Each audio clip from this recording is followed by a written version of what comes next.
เฮ้ยการป้องปลุกวันเช้าอย่างเลย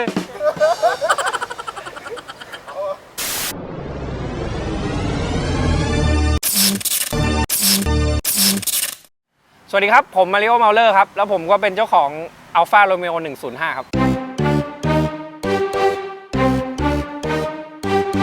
คนก็รู้จักโอ้ส่วนใหญ่ก็นึกว่าโอ้เนี่ยเล่นแต่รถโฟล์กอะไรเงี้ยครับแต่จริงๆผมเล่นทุกอย่างครับที่มีล้อครับ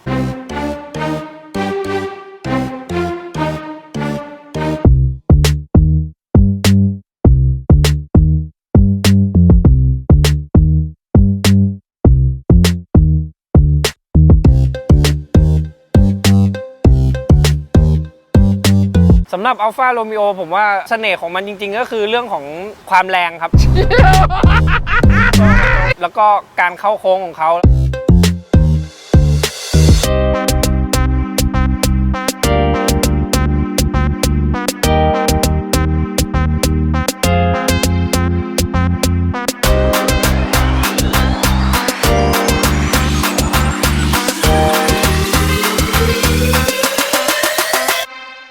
สวัสดีครับผมมาริโอเมาเลอร์ครับแล้วผมก็เป็นเจ้าของ Alfa Romeo 105 ครับคนก็รู้จักโอ้ส่วนใหญ่ก็นึกว่าโอ้เนี่ยเล่นแต่รถโฟล์กอะไรเงี้ยครับแต่จริงๆผมเล่นทุกอย่างครับที่มีล้อครับสกูตเตอร์ก็เล่นนะครับคิกบอร์ดก็เอาสเก็ตบอร์ดก็เล่น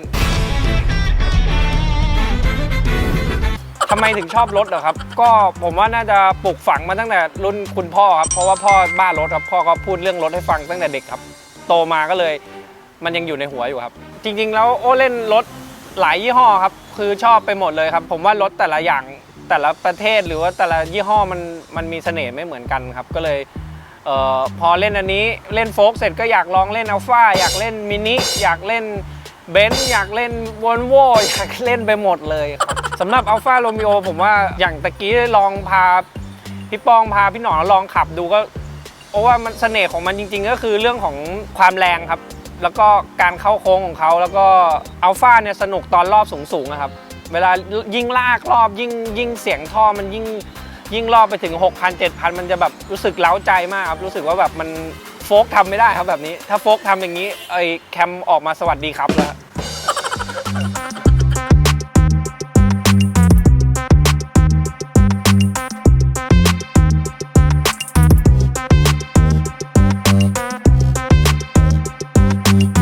จริงๆคันนี้ผมไม่ได้เป็นคนทำเองตั้งแต่แรกครับก็ซื้อจากรุ่นพี่มาครับแล้วก็รู้ว่ารุ่นพี่เขาทำมาอย่างดีครับแล้วก็เขาใช้อยู่เป็นประจำก็พาไปลองก็รู้สึกว่าเฮ้ยมันแรงแล้วมันแบบคันนี้เขาทำมาค่อนข้างเยอะแล้วด้วยอะไรเงี้ยครับผมก็ปรับเปลี่ยนอะไรเล็กๆน้อยๆที่เป็นแบบเป็นสไตล์ของโอ้ครับอย่างกระจังหน้านี่โอ้ก็ไปซื้อมาใหม่ตอนแรกที่ซื้อรถคันนี้มาตะแกรงไม่ใช่อย่างนี้ครับแต่พอไปเปิดเว็บ Alfaholic ครับเลยรู้สึกไอ้ตะแกรงหมูย่างเกาหลีเนี่ยมันดูดีจังเลยก็เลยอยากจะซื้อมาใส่ครับเลยลองไปที่ร้านหมูกระทะเขาบอกว่าไม่มีแบบนี้ไม่มีไซส์นี้ก็เลยซื้อครับที่ Alfaholic ครับแล้วก็ล้อก็เปลี่ยนยางก็เปลี่ยนอะไรเงี้ยครับผมเปลี่ยนอะไรที่มัน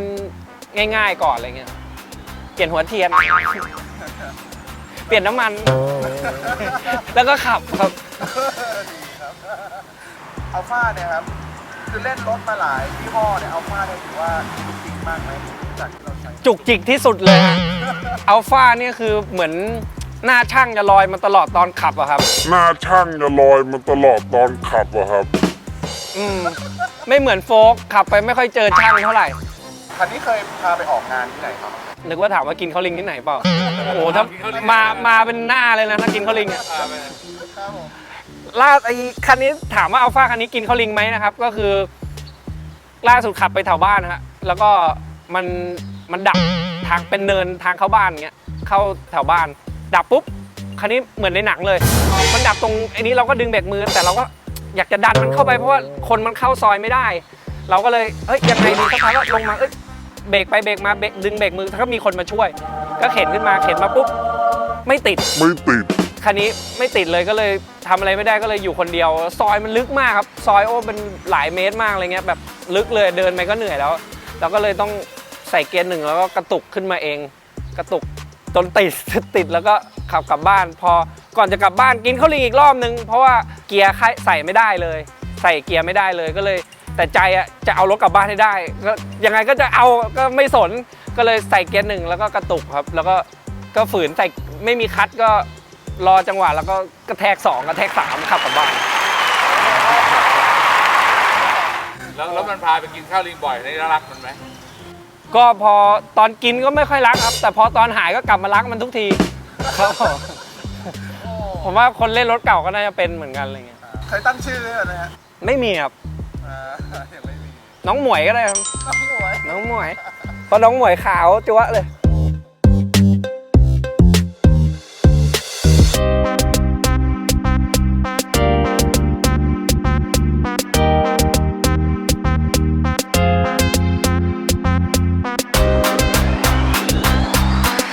ฟีลลิ่งการขับขี่ของคันนี้ที่ว่าเหนือกว่าคันอื่นนะครับ ก็คือเรื่องของรอบครับ RPM ที่มันลากได้เยอะครับ แล้วก็เกียร์ที่ 5 ที่คนอื่นไม่ค่อยมีในยุคเดียวกันอะไรเงี้ยสำหรับยี่ห้อรถที่ขับขี่เรารู้สึกว่าชอบที่สุดนะครับ คงเป็น BM ครับ มันสนุกกว่าเบนซ์นะฮะมันสนุกกว่ามันอัลฟาอาจจะสนุกกว่าครับ แต่ว่า BM ชัวร์กว่า นุ่มนวลกว่า แล้วก็ลากพอๆกันเลย พอดีผมมีเพื่อนซีที่เล่นรถมาด้วยกันอย่างเงี้ยครับตั้งแต่เด็กแล้วเขาก็บอกว่าโอ้มต้องลอง BM เว้ยอะไรเงี้ยแบบ BM มันสนุกจริงมันสนุกเลยตั้งแต่ซื้อมาเลยยังไม่ต้องทำอะไรเลยมันก็สนุกแล้วอะผมก็เลยได้ลองหลายๆคันครับทั้ง30 34 36ก็เลยติดใจตั้งแต่30แล้วครับปอร์เช่ก็ลองครับปอร์เช่ก็มีครับปอร์เช่เนี่ยโอ้ว่ามันรีควายคนขับที่เก่งครับปอร์เช่มันเป็นรถน้ำหนักอยู่ข้างหลังมันเหมือนค้อนแบบคุยกันมันเหมือนค้อนนะพี่มันขับไปเนี่ยมันจะหนักก้นมันจะคือถ้าคนขับเก่งก็จะดีไปเลยจะแรงที่สุดไปเลยแต่ถ้าคนขับไม่เก่งก็หมุนเลยอะไรเงี้ย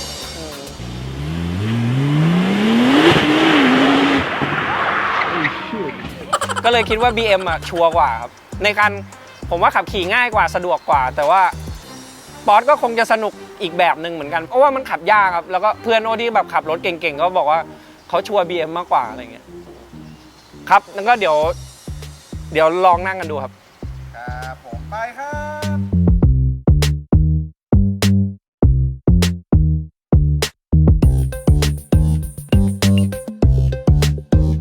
เอาละครับตอนนี้เราก็อยู่บน Alfa Romeo 1600 GT Junior อยู่กับคุณมาริโอนะครับสวัสดีครับ สวัสดีครับพี่หนอนครับสวัสดีครับคุณผู้ชมครับวันนี้เป็นเกียรติมากฮะยินดีครับวันนี้คุณมาริโอตื่นทันได้ยังไงครับ6 โมงเช้าเบอร์เลยตะกี้เบอร์โอเคครับผมเราฮะเคยลองขับกับ Alfa Romeo ที่เป็น4ประตูมาแล้วนะฮะตอนนั้นไปขับจูเลียต้ามาโอ้โหเป็นเครื่อง1,800ตอนนี้จากที่เห็นพิษสงนะของเครื่อง1,800แล้วของ Alfa Romeo ตัวนี้ต้องบอกว่าขนาดกับเครื่องยนต์เนี่ยผมว่ามันกำลังไปกันได้ดีนะแต่ Alfa นี่มันเป็นรถที่เลี่ยราดจริงๆนะวิ่งโอ้โหมันแรงเนาะครับจริงๆโอ้เล่นเพราะว่าพ่อเล่นพ่อเคยเล่าให้ฟังนะพ่อเล่าให้ฟังแบบพ่อเล่นอัลฟาอะไรเงี้ยเพราะว่าจริงๆได้มาจากพ่อคันนี้ทำไปเยอะไหมครับหมายถึงว่าเราทำอะไรกับเขาไปเยอะไหมครับจากจริงๆโอ้ไม่ค่อยได้ทำอะไรคันนี้คือเหมือนรุ่นพี่เขาทำมาใน1,600ด้วยกันคันนี้ก็ค่อนข้างแรงใช่ครับเขาก็ทำมาเยอะเหมือนกันครับแล้วก็มันก็เหมือนเป็นรถจบแล้วอะไรเงี้ยโอ้โหแบบว่าเมื่อกี้ผมเห็นออกลีลาเข้าโค้งนี่อย่างเนียนรถมันโอ้ว่ามันเหมือนมันเข้าโค้งดีครับครับผมเข้าโค้งดีมันขับสนุกอะไรเงี้ยครับ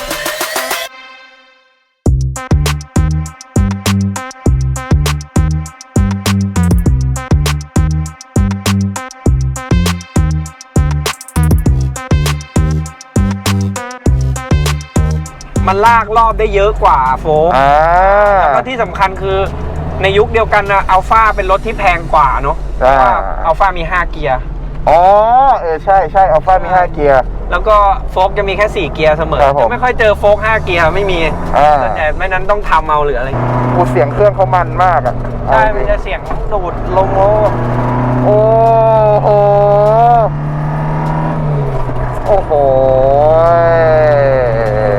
โอ้โหรถเมย์ขวางอันนี้ก็ต้องจอดก่อน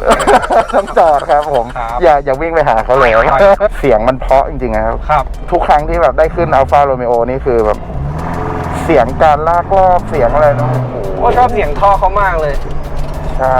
เสียงมันเพราะจริง โอ้โห โอ้โห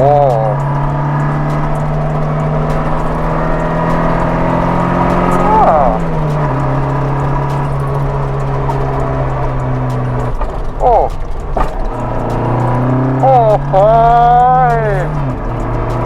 นี่ถ้าเกิดว่าไปขับทางเหนือนี่น่าจะมัน ขึ้นเขาลงเขาอะไรเงี้ย โอ้โหสุดโอ้โห ประมาณนี้พี่หน่อย โอ้มิวสิก ความมัน to ของ my เขา ear เพราะเนอะเสียง เสียงเพราะมากชอบ เพราะ เดี๋ยวเราตัดภาพไปที่อาจารย์ป้องมาลองนั่งดูบ้างนะครับ จานป้อง ครับผม เมื่อกี้นะฮะ ผมขับตามมานะฮะ โอ้โหวิ่งหน้าดูชม ครับพี่ นะ โอ้โหเสียงเครื่องมันเพราะนะครับ คันนี้1,600เท่านั้นนะฮะท่านผู้ชมนะฮะ1,600นะฮะวิ่งขี้แตกขี้แตนเลยนะฮะอย่างว่านะรถอัลฟา105ตัวถังมันก็เบานะ เบามากครับพี่ป้องเท่ารถเต่าครับ โอ้ 800 กว่าโลครับ เลอ ใช่ครับ850 โอ้โหเสียงเครื่องน่ากลัวเชี่ยเร็วแน่ใจนะว่าเบรกจะไม่แตก เบรกอยู่พี่ป้อง เบรกอยู่นะโอ้โหนี่ต้องมีการดับเบิลดีคลัตช์นี่ต้องมีฮิวแอนโทเล็กน้อย หนึ่งครับพี่ป้อง เพื่อเวลาชะลอความเร็วด้วยการฮิวแอนโทเนี่ยรถมันจะได้ไม่เสียอาการ ใช่ครับ มันจะแบบไหลเนียนไปเลย แล้วผมก็ ไม่มีการกระตุก ได้การดับเบิลคัชมาจากคุณพ่อฮะ เพราะว่าเพราะดับเบิลคัชมันได้มาจากคนที่เขาขับพวก10 ล้อครับ เวลาเขาใส่เกียร์เยอะๆครับพ่อผมก็คอยพูดกับผมเด็กๆว่าแบบพ่อผมเป็นฝรั่งอะพ่อจะบอกว่า you feel when I change the gear อะไรเงี้ยครับผมก็บอกว่า no เพราะว่าพ่อเขาจะบอกว่าคือพ่อเขาจะดับเบิลใส่ตลอด มันก็จะไม่รู้ว่าพ่อเปลี่ยนเกียร์เปล่า ใช่ครับ ไหนลองอธิบายให้ท่านผู้ฟัง พ่อดับเบิล ท่านผู้ชมดูหน่อยได้ไหมครับว่าดับเบิลคลัตช์เป็นยังไงฮะ ดับเบิลคัทของที่พ่อทำก็ไม่มีอะไรครับก็คือเหยียบคัท2 รอบครับก็